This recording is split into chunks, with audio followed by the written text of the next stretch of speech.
Je crois que ça marche. Nous sommes en ligne. Nous sommes sur Twitch. Bonjour à toutes, bonjour à tous. Et merci d'être de retour sur la chaîne Twitch de Science et Avenir. C'est déjà le troisième stream que nous faisons ensemble. Euh, je suis ravi d'être là avec vous. Je suis Olivier Lascar de Science et Avenir, La Recherche. Science et Avenir, La Recherche, le magazine mensuel qui existe depuis bien des années maintenant et qui est aussi un site web quotidien qui chronique l'actualité des sciences tous les jours grâce à une équipe de journalistes formidables. Je suis également avec ma consoeur Anne-Sophie Tassard, que vous ne voyez pas, qui est en coulisses et qui permet de faire en sorte qu'on ait l'image et le son et qu'on soit ensemble. Alors aujourd'hui, je suis très heureux de pouvoir discuter avec Christine Rollard. Christine Rollard, vous êtes enseignante-chercheuse, maîtresse de conférences au Muséum national d'histoire naturelle et vous êtes arachnologue. Arachnologue ou ai-je appris aranéologue? Alors c'est quoi la différence entre ces deux mots? Bonjour à tous. Oui, en fait, ma spécialisation dans mon travail de biologiste, ce sont les araignées. Donc, on peut dire aranéologue, mais je travaille sur un groupe d'arachnides. Les araignées font partie des arachnides, comme les scorpions, comme les acariens. Et donc, en fait, dans ces cas-là, on peut dire arachnologue. Voilà. Donc, arachnologue est un peu plus haut dans la classification que aranéologue. Voilà, c'est tout. Alors, Christine Rollard, vous écrivez, vous avez écrit de nombreux ouvrages sur les araignées. On va avoir l'occasion pendant ce stream qui va durer 1h30 jusqu'à 19h, on va avoir l'occasion de parler de différentes choses. Je vais citer tout de suite l'ouvrage qui vient de sortir, qui s'appelle 50 idées fausses sur les araignées. C'est chez Quae. Alors, c'est super bien illustré. Il y en a, alors il faudrait que j'arrive à le montrer. Il y en a pour tous les goûts. En essayant de mettre Et des belles photos, justement, pour montrer les araignées différemment. voilà, c'est des araignées qui tapent dans l'œil, littéralement. Elles sont très très belles. Alors ça, c'est le livre qui vient de sortir. Et il y en a un autre qui est un petit peu plus ancien, mais pas tant que ça, qui s'appelle Je n'ai plus peur des araignées, qui a été écrit par vous, Christine Rollard, mais également par Abdelkader Mokedem, qui est un psychologue. Et vous expliquez, comme son nom l'indique, de quelle façon on peut apprivoiser sa peur des araignées. Et on verra dans le stream que vous avez une démarche très originale au muséum pour permettre aux gens de justement dompter cette peur. C'est ça, Alors, tout à fait. pour commencer l'émission, je vais faire une citation. La citation, c'est avec de grands pouvoirs viennent de grandes responsabilités. Certains d'entre vous auront reconnu de qui il s'agit. Anne-Sophie Tassard, elle a reconnu. Donc, elle va nous mettre une petite séquence vidéo qui va nous permettre de rentrer dans le vif du sujet de l'homme araignée. Alors, c'est le vieux générique très vintage de Spider-Man, Ah oui. celui que les moins de 40 ans ne peuvent pas connaître. Et là, voilà, pile poil. On a vu ce geste-là, ce geste qui est emblématique de Spider-Man, que tous les enfants savent faire désormais. Ah, complètement, oui. Oui, Hein, quand je vais dans des classes et que je demande d'où sortent les fils, j'ai le geste tout de suite, hop, avec les mains. voilà. Alors, l'endroit du corps, c'est pas le bon, mais Pas en vraiment. revanche, le fil, c'est quand même ce qui signe l'araignée. Oui, voilà. Toute araignée a un fil de soie. Oui, oui. En plus, c'est pas un fil, c'est presque des fils. Et puis, un fil, c'est déjà une ficelle avec plein de microfils qui vont produire cette ficelle. Et les araignées sont les seules à pouvoir produire plusieurs types de fils pour différents usages.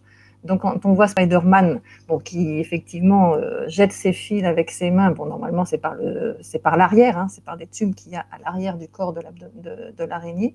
Il peut y avoir des fils qui vont être utilisés soit pour se déplacer d'un endroit à un autre, comme le fait Spider-Man d'immeuble en immeuble, soit pour effectivement construire une belle toile géométrique, ce qu'il fait aussi. Et dans une toile géométrique, il y a déjà 3 types de fils différents, donc que l'araignée va utiliser à partir de glandes différentes dans le corps. Et puis sinon, se laisser suspendre au bout d'un fil, d'un support, il le fait aussi, et c'est encore un autre type de fil. Alors il y a Kikujiro qui nous dit est-ce qu'on a dans notre instinct profond quelque chose qui nous fait répugner les araignées? Il y a quelque chose, on va revenir après sur sur la physionomie de l'araignée. On a commencé un petit peu là à parler de l'abdomen et des fils. Mais c'est vrai qu'il y a un truc qui est toujours intriguant par rapport à l'araignée, c'est qu'on a l'impression que c'est le nombre de pattes qui change la donne. On ne parle pas de personnes qui sont phobiques des fourmis ou de personnes qui sont phobiques des abeilles. Il y en a sans doute, mais enfin, Oui, il y en bon. a aussi, oui, il y en a aussi quand même. Hein. Oui, oui, tout à fait. Mais on a l'impression que les deux pattes, la paire de pattes en plus de l'araignée, c'est elle qui change tout. Est-ce qu'il y a quelque chose dans notre psychologie qui fait que 6, ça va encore, mais 8, c'est plus possible? Il n'y a pas que ça, en fait, hein, parce que quand je reçois justement des personnes qui ont des peurs plus ou moins marquées jusqu'à des phobies, et que je leur pose la question sur ce qui va les gêner dans l'animal, le nombre de pattes, effectivement, revient assez régulièrement. Et quand on dit il y en a juste 2 de plus que les insectes, et puis c'est pas forcément des gens non plus qui ont peur des 1000 pattes, alors que là, il y en a beaucoup plus. Donc c'est quelque chose de vraiment qui fait partie d'un ensemble, de l'ensemble d'araignées. Et puis d'autres n'ont pas peur des pattes, mais c'est plutôt les yeux, ou c'est plutôt la forme générale, ou c'est le danger potentiel. Donc Alors, ça, on va en c'est parler, ça, variable. des yeux et tout ça. Mais par rapport aux pattes, là, j'en parlais avec un des collègues journalistes, Mathieu Novak, là, dans la rédaction, avant quand je préparais l'émission, hein. Il me disait, c'est les pattes, mais c'est peut-être aussi la gestuelle, parce qu'il y a Oui. quelque chose dans la gestuelle de l'araignée qui est quand même très, très particulier. Très particulier, parce qu'on ne regarde pas non plus dans ces cas-là les autres, parce que si vous regardez un insecte se déplacer, il a juste une paire de pattes en moins, mais c'est aussi pareil, hein, c'est un déplacement qui est très très bien coordonné avec justement leurs 8 pattes. Et c'est le fait que ça soit quelquefois aussi articulé, alors qu'on a aussi, nous, des membres articulés. Et puis souvent, je dis, regardez vos mains, on a des araignées dans les mains. En fait, on a la petite paire de pattes à l'avant et puis les 4 paires de pattes qui bougent, nos doigts qui bougent. Ça fait comme les pattes d'araignée. Mais ça fait pas peur. Donc il faut après, petit à petit, rentrer dans la morphologie de l'araignée. Alors, Doc Vegapunk nous pose une question par rapport aux fils, puisque c'était le sujet qu'on avait abordé. La composition des fils varie-t-elle beaucoup d'une espèce à l'autre? Avant de parler d'une espèce à l'autre, à l'intérieur même d'un même spécimen, vous disiez, Christine Rollard, tout à l'heure, qu'une araignée, elle pouvait sécréter différents fils, parce qu'on pense toujours au fil collant de l'araignée, mais l'araignée, elle peut très bien aussi sécréter du fil qui n'est pas collant. Ah oui, complètement. Hein. Donc le fil collant, il est surtout présent dans les spirales d'étoiles géométriques. Hein. Oui, Et celle qu'on voit là un peu en fond d'écran. Voilà, on la voit en fond d'écran, et par contre les rayons et le cadre ne sont pas collants. Hein. Donc c'est vraiment une glande qui va produire ces fils particuliers avec des gouttelettes de glu à rajouter régulièrement. Donc les fils ne varient pas forcément d'une espèce à l'autre, mais toutes les espèces ont le même nombre de glandes à l'intérieur du corps. Celles qui font des belles toiles géométriques, comme on peut le voir, ont jusqu'à 6 types de glandes dans le corps, alors que d'autres qui ne font pas de toiles géométriques ou qui ne font pas de toiles pièges ont 3 types de glandes ou 4 types de glandes. Donc c'est variable. Mais par contre, le contenu des glandes qui sont communes à toutes les araignées est le même pour chaque espèce. Alors, Rachette Juliette Georgette nous pose la question, c'est quoi l'arrière du corps d'une araignée dont vous parlez qui envoie ses fils? Alors moi, j'ai ramené un petit complice. Voilà. On a chacun notre petit complice, en fait. Ah ben voilà, donc on ne s'est pas consulté, mais on a eu la même idée. Et on voit bien avec ces petits joujoux là que c'est aussi une différence avec les insectes, parce que on aurait peut-être dû commencer par là, Christine Rollard. Les araignées, c'est pas des insectes. Les araignées ne sont pas des insectes, donc effectivement, avec nos petits joujoux, on peut voir que les araignées ont 2 parties dans le corps. La partie arrière, donc effectivement, c'est l'abdomen, et la partie avant, c'est la tête et le thorax. Hein. Chez les insectes, il y a tête, thorax, abdomen. Chez les araignées, il y a abdomen et céphalothorax, donc tête et thorax qui sont réunis. Et puis les 4 paires de pattes qui sont accrochées à l'avant. Ça, c'est bien. Et là, c'est bien aussi pour celui que vous avez, parce que c'est bien accroché à l'avant. Voilà, c'est pas du tout sur l'abdomen. Alors on voit que la tête, elle est rentrée dans les épaules, quoi, presque. Hein. Oui, voilà. Alors on parle pas de tête, du coup, en fait. Hein. Du coup, chez les araignées, c'est un céphalothorax, c'est comme ça, quoi. C'est la partie avant. Et puis il y a aussi une petite partie là qu'on voit sur la vôtre et sur la mienne, hein, sur ma petite peluche.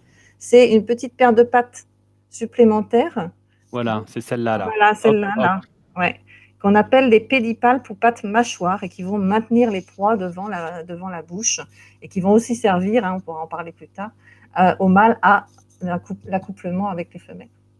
Et alors, ces pédipalpes, hein, qui Mm. sont ces petites pattes là, dont vous venez de dire à l'instant que ça sert à attraper la À proie. maintenir, voilà. On les appelle pattes mâchoires aussi parce que ça maintient les proies devant la bouche. Et moi, c'est en blanc là dans ma bestiole. Mm. Il y a deux autres parties qui Oui. s'appellent, je crois, les chélicères. Voilà, c'est ça. Ça s'écrit chélicère et c'est les tiges qui portent les crochets. Les crochets par où va sortir le venin, puisqu'on est dans un animal venimeux qui est porteur de venin et qui a besoin de ce venin pour manger, justement, pour tuer, liquéfier et paralyser ses proies. Alors avec ces chélicères, l'araignée, elle va mordre, mais elle va pas piquer. Une araignée, ça ne pique pas. Ben, si on est rigoureux, en fait, elle va ouvrir ses crochets, donc ça fait comme une morsure, mais bien évidemment, les crochets sont des pointes, donc les pointes, ça pique. Donc si on était voilà, bien rigoureux, on pourrait parler de morsure double piqûre, si on veut. Mais il y a une action de mort, et puis on parle bien de morsure chez les serpents, hein, c'est pareil, ça fait aussi deux crochets qui vont rentrer ou qui vont maintenir les proies. Donc on parle plutôt de morsure chez les araignées, mais bon, on entend piqûres régulièrement, mais piqûres, c'est souvent des animaux qui ont, par exemple, comme des guêpes, hein, ou d'autres insectes, des dards ou des choses comme ça pour piquer. Donc, Parfois, on se réveille voilà. au matin avec des petites rougeurs sur la peau, et souvent, on incrimine les araignées. On dit que c'est une piqûre d'araignée. Et oui, ben là, ça fait partie des idées fausses, puisque vous avez montré le livre 50 idées fausses, et ben ça fait partie des idées fausses. On a souvent l'impression que c'est une araignée, on n'a rien vu du tout, on a juste des boutons le matin, et on a oublié qu'on était entouré de beaucoup d'autres animaux, quelquefois qu'on ne voit pas ou qui sont microscopiques, mais qui peuvent provoquer des allergies, alors que les araignées ne provoquent pas d'allergie. Et donc, du coup, comme elle a une mauvaise réputation, elle est souvent incriminée en fait, dans le bouton du matin. Donc, la majorité du temps, ce n'est pas du tout elle qui a fait une réaction. Et elle n'a aucune raison de venir nous mordre dans la nuit, de toute façon.